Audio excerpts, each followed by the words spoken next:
here at the Cypress Lodge in Maple Creek with Jim Wilson. You have a very important story about your life, how you became the one-armed auctioneer.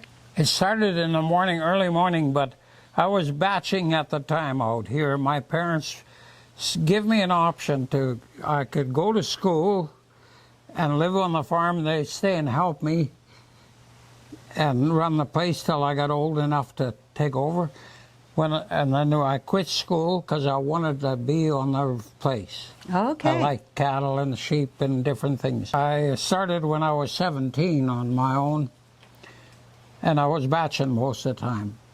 So this morning I had 7 rounds of hay to make on the field, and I was running an Chalmers baler that made the little round bales. And I got 3/4 of a round made. And when the bale is formed, it drops down, the arm drops down, and the twine, hay catches the twine and pulls it in. So many times that baler was made pretty cheap, and the string never came down long enough. And I had a little tractor on there, a little Ford, idled it down, got off the tractor, and I pulled this twine down. Not careful. Half asleep, like you say. It grabbed the twine in my fingers, and rubber against rubber just took my arm in. And them rollers are like an old clothes wringer, you know, rubber against rubber, 2 rollers. They were about 4 inches across, I guess. There was a big platform. I had to pick me up and threw me over that, and I laid on the chains. There was with little deals. They weren't real sharp, but they were little prongs on the chain to pick up the hay and take it in. Well, I was in that baler for 36 hours. 36 I got caught hours. at 8 o'clock in the morning, Saturday morning, and at 8 o'clock in the evening, my neighbor found me. I had a hired man working for me. Friday morning, he took some horses to the PFRA pasture. So I said, you don't need to come back till Monday morning, because I'm not going to do any more than that. Yeah. And that's what, if I had to wait till Monday morning, I'm not sure if you'd be interviewing Really? me. If I would have had a wrench, I could have loosened that nut, and the roller that was spring-loaded, it would have come off. My arm was that flat up here. Oh, my. And at that time, you know, I was fairly chunky, you know, young and strong. That's the only thing that saved me was my youth. How they found me, we had a terrible hailstorm go through here a day before and done a lot of damage on our buildings out there. So my uncle and aunt came from town here just to see the damage, and they couldn't figure out. My horse was out in the corral, no hay, no water. There's something wrong there. And I had a note on my door what I was doing. But I had a border collie dog, and he never hardly ever bothered anybody. But he kept them people away from my door. They went over to the neighbor and said, there's something wrong at Jim's place. Things don't look right. So after supper, they came out and they found me. If I would have been left till morning, I'm not sure whether I would have stayed if I'd have made it. And when they took that roller off, I got out of the baler and I walked to their car. After 36 hours in the heat, no water, no food. But when you're young, your body can take a lot. I always was thinking of auctioneering. So that's one big thing that happened. Through this auctioneering, it made my life a lot better because I had some other income. Yes. Why I went in for that auctioneering, I was worried if nobody's going to hire me if I can't make it on the farm. Right. And I only got one hand. They say, we got a guy, we can't hire him. And I was worried about making a living, you know, so that's why, and Foster Logan was the owner of the auction ring. He met me on the street and he said, I heard you might be interested in going for an auctioneer. I said, I'm thinking about it. Well, he said, I have to hire auctioneers from Alberta. He said, you go down, take your course, auctioneer course at Billings, and come back. We'll try you. If you can do it, you've got a job. How better could that be? That's great. And I kind of had that in mind anyway. Yeah. So that really helped me out. And I started there in 1958, and I was going on my 60th year. 60th. 60. 60.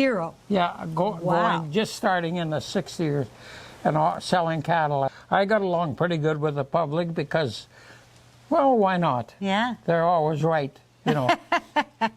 Yeah, but it was good. It was interesting. Good. I got to know a lot of people for a lot of miles. Okay. And them days when I was selling, I could sell in 5 barns in the fall. Mm-hmm. I'd sell in Medicine Hat one day when poor Doug Davidson, the auctioneer, there was in an accident. I sold there, and I sold with Doug Davidson. I sold in Brooks. I sold in Mancota. Sold in East End. And I sold here in Maple Creek. And there's, well, I was 5 days a week. Wow. I was gone. Wow. Selling, yeah. Now, can you just end this interview for me, Jim, by just doing a little bit of auctioneering? Well, I'll Can you do it anymore? Hey, don't do it anymore, but I'll be going and say, all right, I'm at 85, I'll be the quarter bit of half, and I'll say if I ever do it here, and I'll say, I'll be the quarter, and like I'm here, and I'll say, I'll be the quarter, 87 and a half, and if I get along at 8, I'll be do it here, and I'll say, if I have 89, be the quarter bit of half, and if I have the big 9-0. So there you go. Sold. Yeah, You got to say sold. Yeah. Good job, Jim. Yeah, Thank you very yeah, much. yeah. When Life Hands You Lemons by Jen Zollner. It's the second week of July, 1954, when Jim Wilson's world collapsed. The hailstones pounded his very first crop, the lightning as scary as loud thunder claps. The storm was on Wednesday. It broke many windows. Now it's early on Saturday morning. He'd go out to bale those 5 rounds of hay. Of the danger, he should have had warning. He's just a young guy, 20 years old, and the baler didn't work right. He'd reach in the chamber to pull the twine down. 2 rollers pulled his whole arm up tight. He had idled the tractor. It killed the motor, but the power takeoff, it had run. He felt like a coyote caught in a trap as he weathered July's sweltering sun. A half-mile away on the road, he sees cars. The Saturday traffic is plenty, but it's too far to see his other arm waving. His hopes for a rescue are empty. There's no one at home, no such thing as cell phones. He's thirsty, he hurts, stomach's growling. Antelope are curious, come closer by day. At night, here's the coyotes a-howling.